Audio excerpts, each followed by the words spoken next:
200,000 ito. 200,000. Hawakan.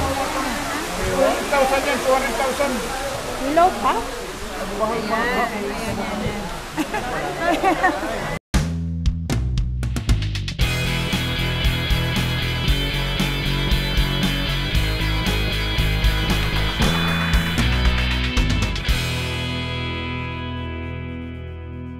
Available na po ang agribusiness merch sa Shopee. Ang link nasa description box.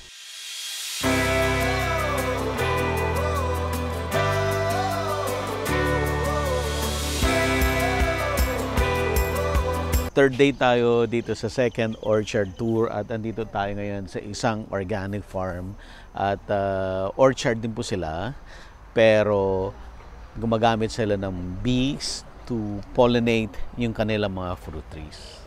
Bago siya sa farming. Meron siyang a total of 9 hectares. Hindi niya pa alam gagawin. Mag-usap tayo.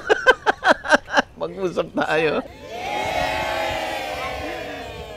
Sana wag ako matumba! Is this expensive bee? Whoa! Yan yung Indian bee, no? Indian bee, no? Oo. Yan siya. Ito siya. Ha? Stingray. Okay. But big one. But big. Big size. Parang sugar syrup. The size of the bee doesn't mean that they get better taste. การอย่างนี้ชนะการดูแลผึ้ง Oh, wow.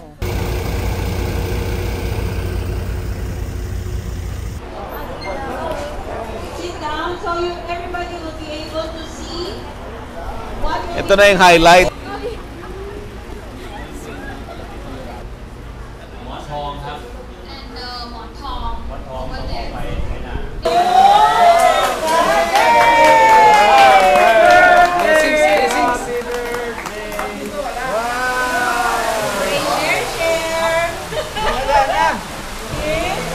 Imagine 200,000 ito. 200,000.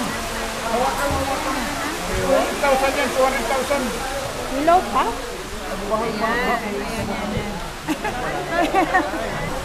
Yung nakakuha po, ano na ha, upo na. Para okay na tayo. Sandali lang po, sandali lang. Wait lang. Lagyan natin.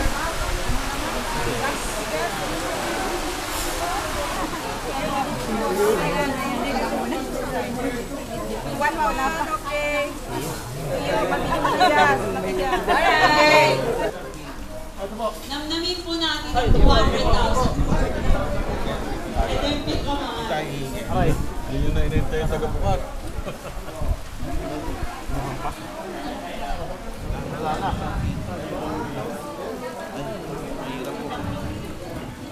Ano pong variety? Wala pa na ito.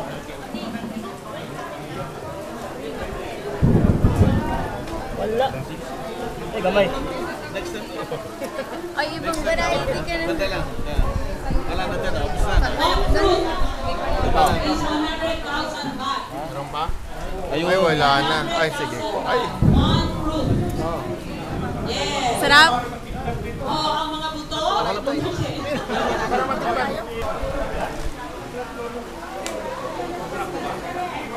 Ano ko? Saan yung knife? Thank you. Anong variety ito? Kanyaw.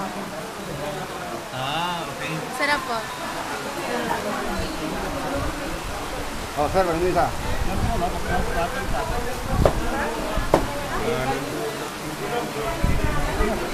Ay, nag-uuna po sila sa iba.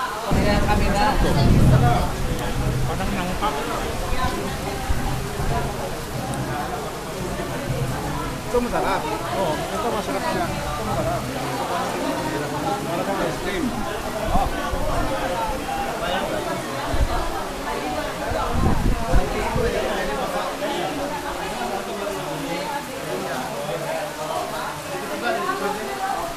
Okay, this one is cheaper.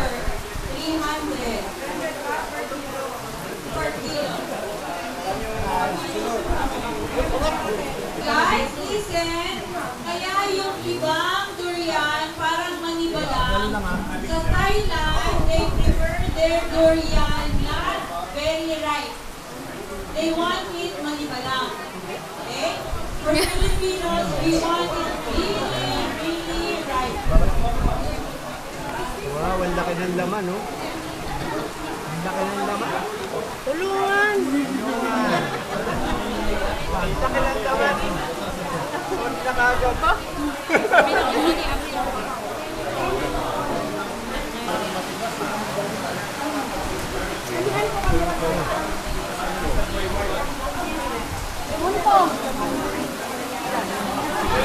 Lamig!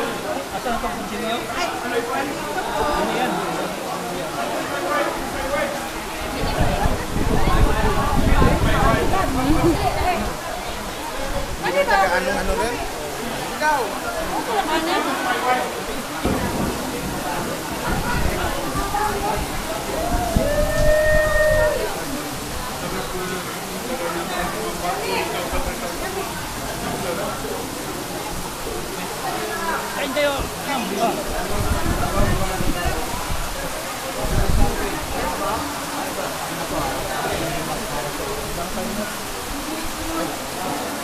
Wala na yan.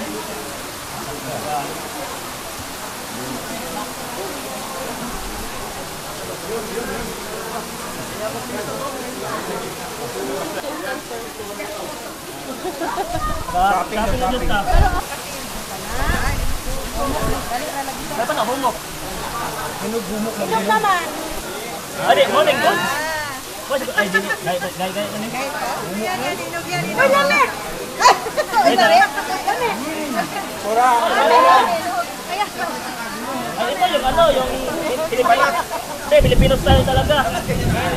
Wala, dito. Tumuntong. Ikaw, ano? Ayaw mo na? Hindi po kumakain.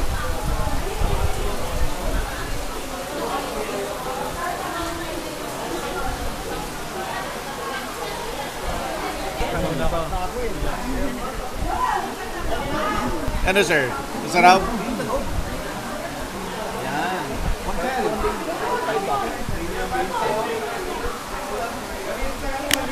Ayan oh. Bro! Kahit ano?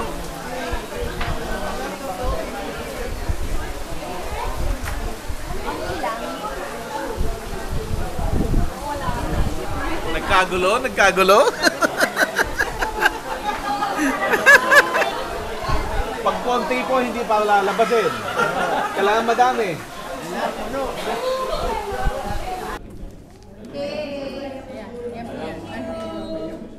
I'm from Mindoro. My name is Obed Ilagan and my wife, Ana Ilagan. Miyembro po kami ng mga samahan na nagkukunyaring farmer.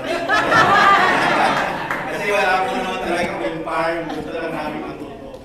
Kaya kami nandito ngayon. So, second time po lang sumama sa ano na to. Lakbay aral. Gala. Pero parang puro gala lang. Nawawala yung aral. Karoon kami ng pagkakataong makabili ng mahigit 2 hectares sa Tuwi, Batangas. Yan ay pangarap naming lagyan ng farm.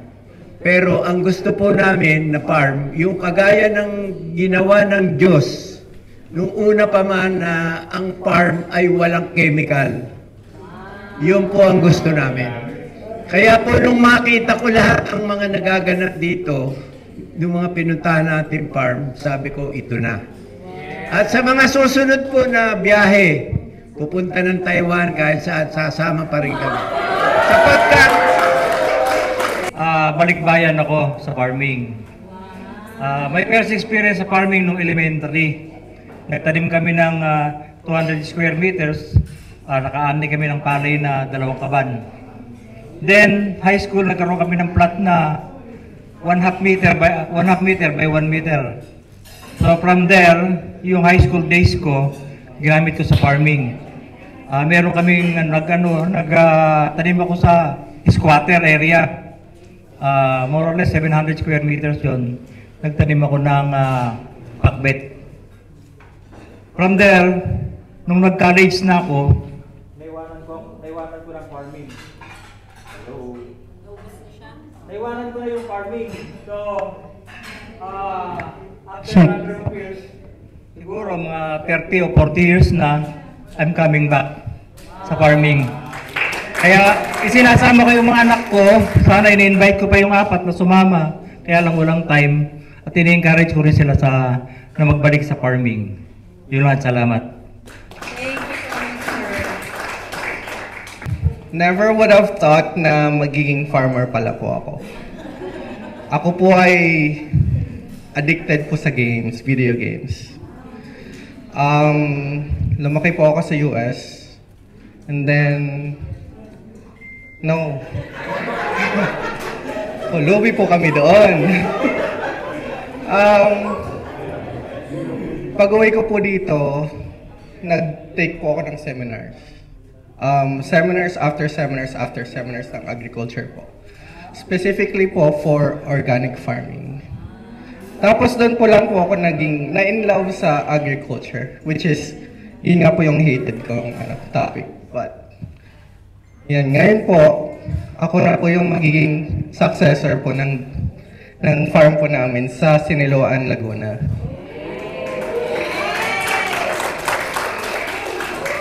At saka, kung hindi kay Sir Buddy, nakilala niyo pa yung dad ko. Ngayon po na in-introduce po namin. Ngayon, nandito na po ako. Actually, wala po sa plano sana na ako ay sasama. Kasi ako po ay farm supervisor sa Sulanso Integrated Farm. Alam po ni Sir Buddy. Kaya lang, pinilit po ako nung boss namin para daw po yung matututunan ko dito, i-apply ko naman sa farm namin. Meron po, meron. Pag-asawa kami, kaya lang hindi pareha ang apelyido. Mahaba ang istorya. Pero pwede ko ring kwento. Dahil ganito yun. Paalis na ako, papuntang Italy, tapos na lahat, flight na lang. Sabi ko mga bro, kasal muna tayo. Yan, yung passport ko, Agustin na. Hindi na Urbano. Yun.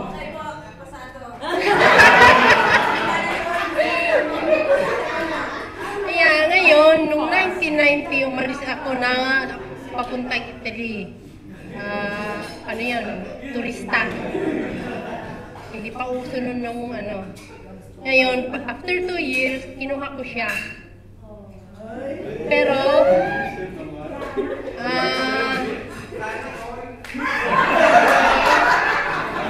minara siya masyado dahil na-stranded siya sa Russia ng 6 na buwan yata. Ang tagal. Akala ko hindi na makarating noon. Ang dami ng kerang na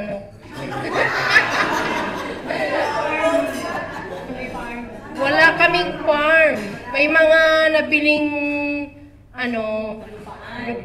mga 10 hectares na rice. Ganon. Gusto niyong gawin sa farm? Wala.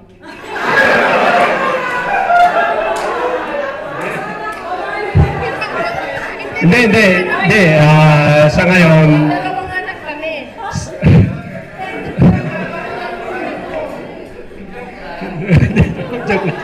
hindi, sa ngayon yun, habang hindi pa kami, mag-retire, pero malapit na.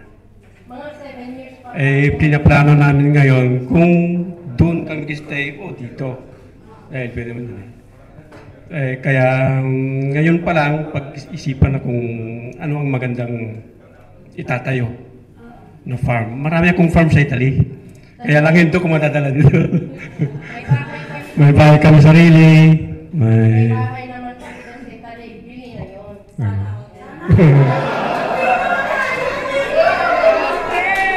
Okay. Maraming salamat. Nang dahil kay Sir Buddy, kaya kami naka-enjoy, nakasama dito sa group na to. Ewan ko ba kung anong pinasok ko. Anyway,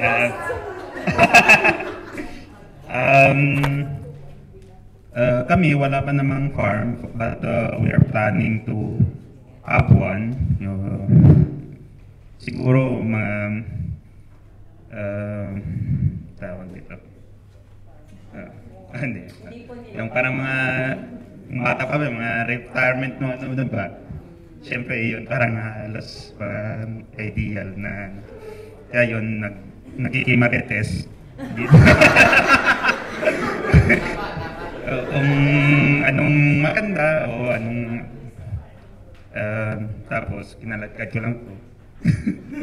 And so far maganda naman and thankful sa opportunity na binigay ng Inspired Learning Tours at saka nila Sir Buddy kasi subscriber din.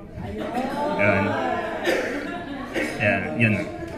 Ako po ay originally from Zamboanga, but I am residing in Cagayan de Oro now. So just 2 years ago, I bought a farm sa Bukidnon. So Bukidnon, no?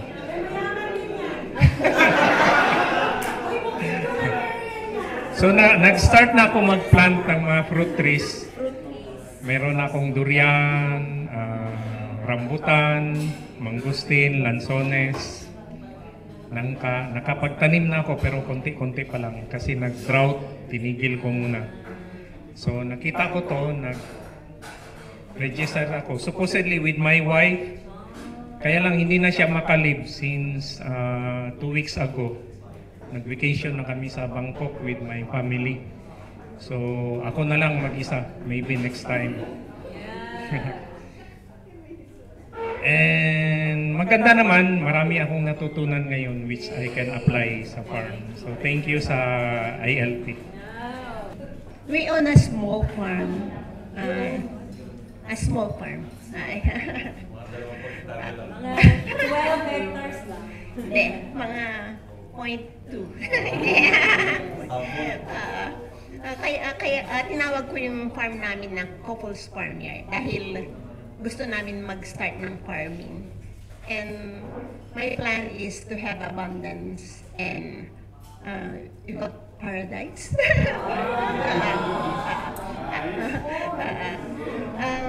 Ngayon, nakapag-start na ako ng magtanim, nag-aalaga rin kami ng mga kambing at saka chicken. Kaya lang, wala pa kaming profit. Hindi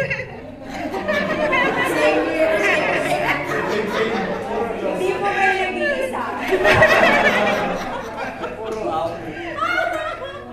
Looking forward na magkaroon din kami ng return of investment someday. Yan lang. Thank you po. So ako si April, sister ko, other sister sa Ameline. And then si Kaiser, bali yung father namin, magkasama sa USM dati yung dad niya, naging vice president ng USM. And then now nag-ano sila for the past couple of years, nag-farm din sila. So customer din namin po sila. So yeah po. So we are from North Cotabato and Cabacan in particular. Nandito kami kasi dahil sa dad namin. So he usually invites us naman talaga pag may mga tour sa Thailand or sa Malaysia, may mga conference or farm tours. Kasi yun nga po, farmer siya. He wants us all children na ma-expose din po sa farm and yun nga, matuto. But in addition to that, he has a health condition. Kaya yung sister ko na doktora, hinabol lang last week. So personally, I have a 5-hectare farm planted with majority pomelo and then may namdukmay din, yung Thai variety, and then langka. And then yung Thai coconut po, so diversified. And si Daddy naman, yeah, he has several fruit orchards planted with lansones, yun nga, mangosteen, and then durian. Opo. Ang farm ko po sa North Cotabato rin, particular is Picawayan. Meron po akong 17 hectares na musangking, purely musangking. Sa kanila ko po binibili yung planting material ko. Yun lang po, yung mga tanim ko maliliit pa ganito pa. Pero naka-establish na. Maintenance na lang ang ano, at yung mga sprinkler na lang kulang nun. Sige po, yun lang. Ako si Deti. My name is Deti. I'm known as Deti Panis. I'm a beautician. But, I'm into salon business. Tapos, si Peter taga City. Ako yung taga Bundok. Oo. Born sa City talaga. Ako born sa Bundok-Bundok. Pero, ang twist doon now, Peter is interested into farming. Siya ang farmer. Oo. So, ayun, ano talagang passionate about farming. Ako naman, kasi naiwan ako sa city, syempre, love ko siya, pupunta ako doon.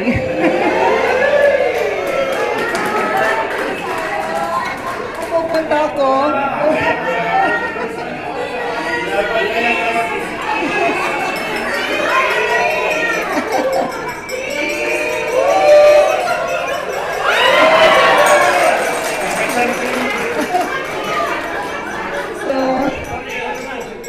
Umuwi ako doon.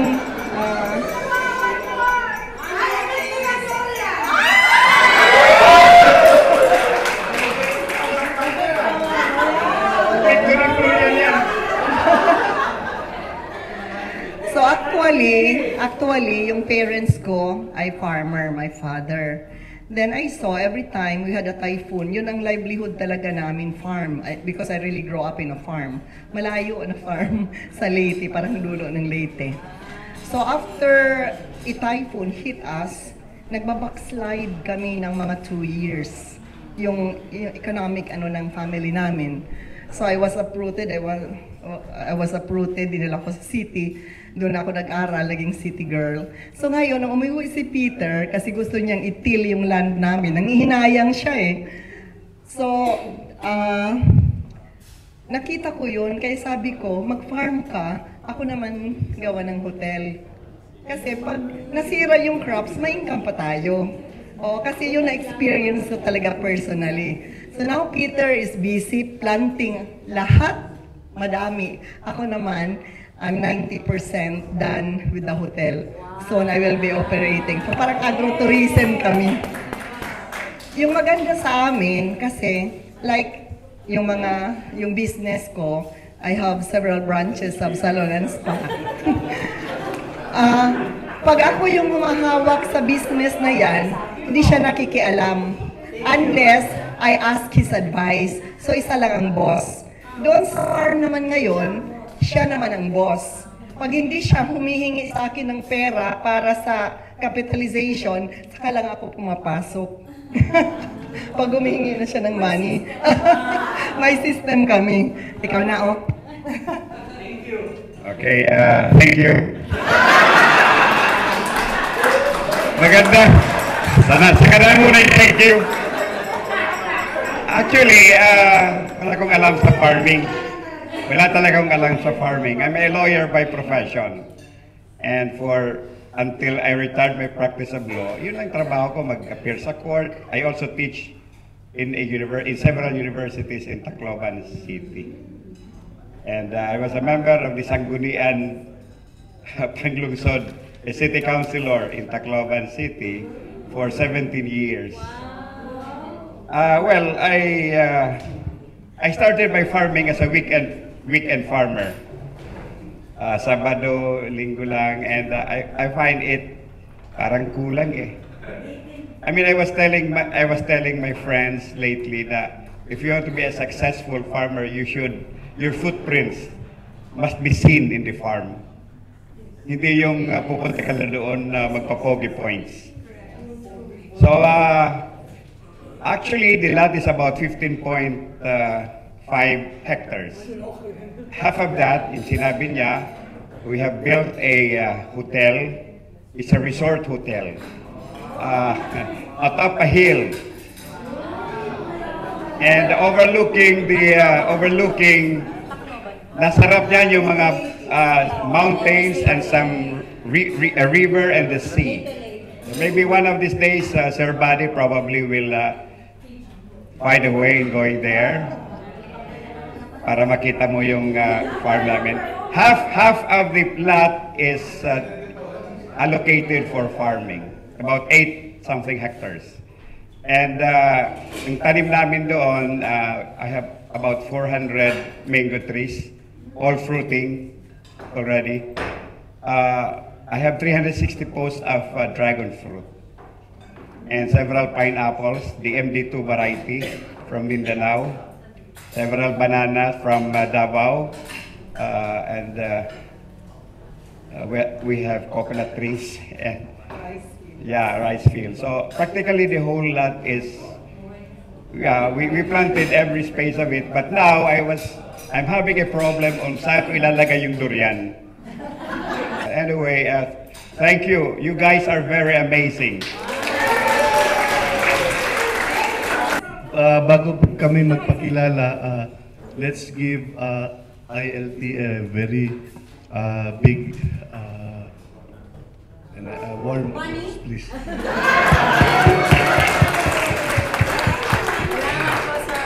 Actually, I am June Ferraris, and this is the best half of my life.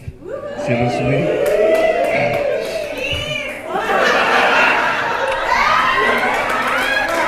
Actually, nakainggit mag-follow kay attorney dahil ang pinag-usapan niya is puro na mga tanim. Ngayon, kami ang tinatanim namin is lupa pa lang. So, we are trying to do our best to develop her property, hopefully, because it's still a very bad time in our country to do farming this time, since we are just starting to do farming. So we have started already by doing a water source that looks like there's some problem. So we will just answer that when we come back to the Philippines soon. So we are just very happy to be with you guys. In fact, nakakainggit kasi this should have been our second time to join. It was unfortunate in January we failed to join you guys because of some schedule problem. But nevertheless, we find ILT a very good avenue to learn, especially the things happening in our country, that there is really a need to help boost the agricultural sector right now, even in our special way. Maski may 500 square meters ka lang na garden or whatever, for as long as you can contribute to the future of a parang, I don't know how to call the Philippines this time, really. I'm sorry to say that. But with these faces around, this is already a very big boost to the agricultural sector of our country. Let's just keep on, guys. Thank you very much. Available na po ang Agribusiness merch sa Shopee. Ang link nasa description box. Agribusiness, how it works. Instruct, inspire, succeed.